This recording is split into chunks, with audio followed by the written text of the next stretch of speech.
What's going on, YouTube? It's your boy Lil Hater back at it again with a brand new video. And today for you guys, we're gonna be watching IMR Scary Tales, a tragic subway incident. I don't know why I thought when I picked this video to watch it was longer. It is only 8 minutes. I don't know why I thought it was longer. My deepest apologies, but I do like that he made one story at a time.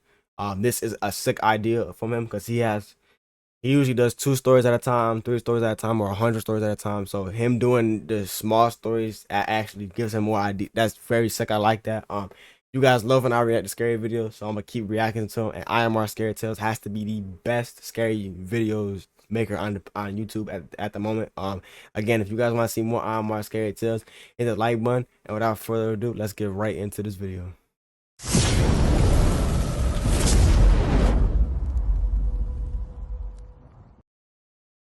All right, here we go. The Subway Killer.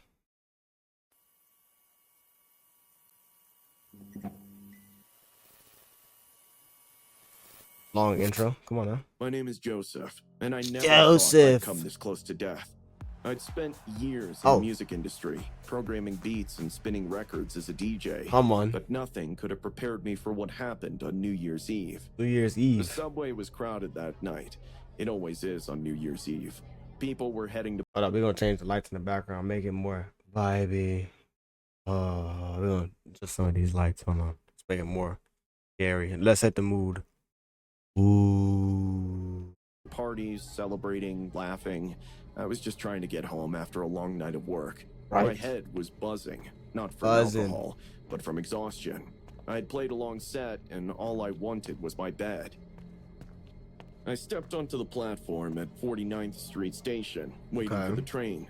The cold air seeped through my jacket, and I pulled it tighter around me. That's when I noticed him. A man stood a few feet away, shifting from one foot to the other. He was tall and wiry, with sunken cheeks and eyes that seemed too wide, too alert. He was mumbling to himself, his fingers twitching. Something about him made my stomach turn. What the fuck? New York is full of strange people, so I told myself to ignore him. But then, he looked right at me. Oh. Hell no. His lips curled into a grin, a slow, deliberate smile that made my skin crawl.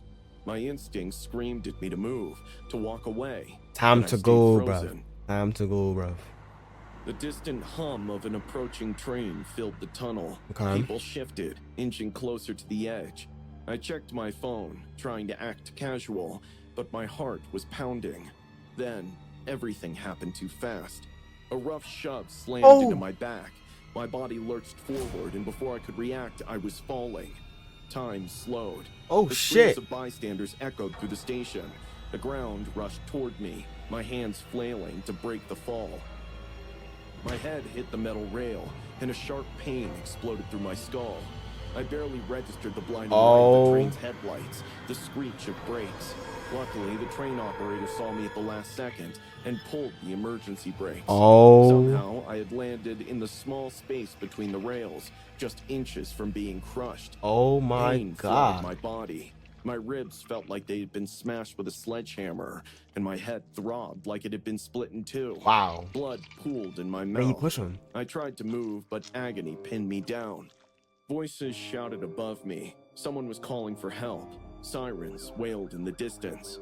The next thing I remember was being lifted onto a stretcher, bright lights burning my eyes. Paramedics spoke to me, but their words blurred together. The world faded in and out. I woke up in a hospital bed, my body wrapped in bandages. My head was pounding. The room smelled of antiseptic, the steady beep of machines filling the silence.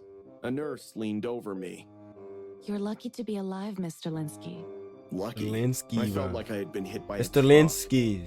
Then the memories came flooding back. The subway, the shove, the cold tracks beneath me. My stomach twisted. The nurse told me my injuries. A cracked skull, fractured ribs, a ruptured spleen. But I was alive. Barely. Then came the news that made my blood run cold. They caught him. She said. Caught him. The man who pushed you. His name is KAHLIL. Wow. A few days later, the police visited my hospital room. They showed me a mugshot. It was him. That is cuz. KAHLIL had a long history of violent crime. KAHLIL. Assault, robbery, drug possession.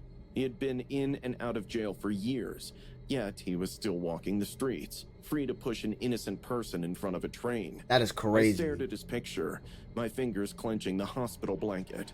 His eyes, those same wide, empty eyes, stared back at me.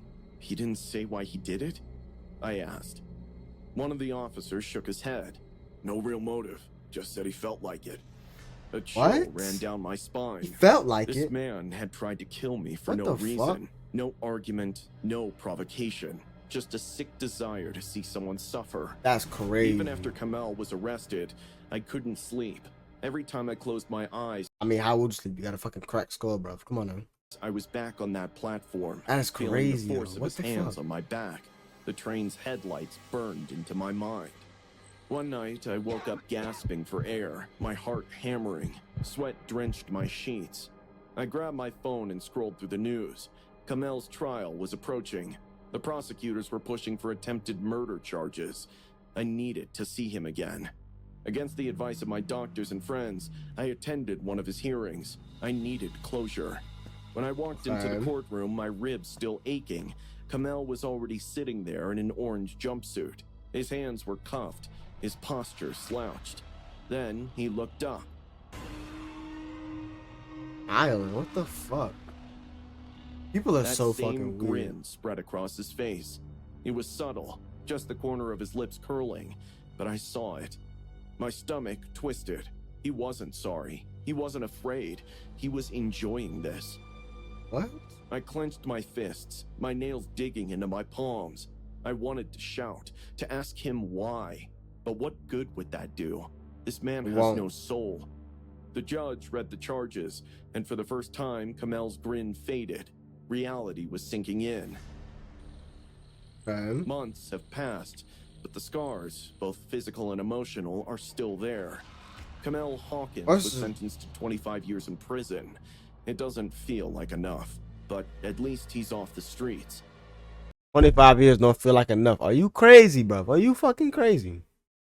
I still flinch when I hear the roar of a subway train. I take deep breaths before stepping onto a platform. I was standing as far from the edge as possible. That's crazy, no lie. That's crazy. Others weren't as lucky. Every time I see my reflection, the scar on my forehead reminds me of how close I came to death. But it also reminds me of something else. I'm still here. I lived through it, and I refuse to let fear win. That's it, bro. You gotta be tough, G. Come on now. It's gonna be alright. It's crazy, though. On New Year's Eve, KAHLIL Hawkins pushed 45-year-old music programmer and DJ Joseph Linsky onto the tracks of an oncoming train at a Manhattan subway station. Miraculously, Linsky survived, sustaining severe injuries, including a cracked skull, fractured ribs, and a ruptured spleen. Witnesses described Hawkins as acting erratically before the attack. That is crazy. He had a prior criminal history, including assault and robbery, and was quickly arrested at the scene. Prosecutors charged him with attempted murder and assault. Linsky later recalled the chilling moment Hawkins locked eyes with him before shoving him without warning. The train operator's quick reflexes prevented a fatal tragedy. The case highlighted concerns about repeat offenders and public safety in New York's subway system. Hawkins showed no remorse in court, and he was sentenced to 25 years in prison. Linsky, though traumatized, vowed to move forward, grateful to have survived the near-death Gotta be grateful, bro. Gotta be grateful. That is fucking crazy. That is crazy. But that is the end of the story. I don't know why I thought there was more stories. I don't know why there was one. But you know what? I like that short video. That was great.